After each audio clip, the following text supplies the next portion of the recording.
Evo iza mene su sprave, kupljene sprave za dječje igralište koje ćemo ovdje postaviti.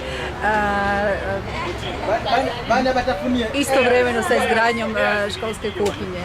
Danas su nam stigli i volonteri, znači imamo lokalne volontere koji će raditi ovu kuhinju i postaviti ovo dječje igralište.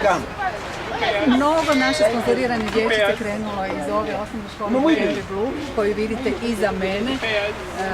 Škola je zaista u jako lošem stanju, zato sam odlučila upravo ovu školu uzeti za obnovu i za pomaganje. Ovo su volonteri koji su stigli, koji će nam pomoći čistiti zidove, farbati zidove i u svemu. Dakle, radnu snagu ne plaćamo, imamo sve besplatno, plaćamo samo materijale.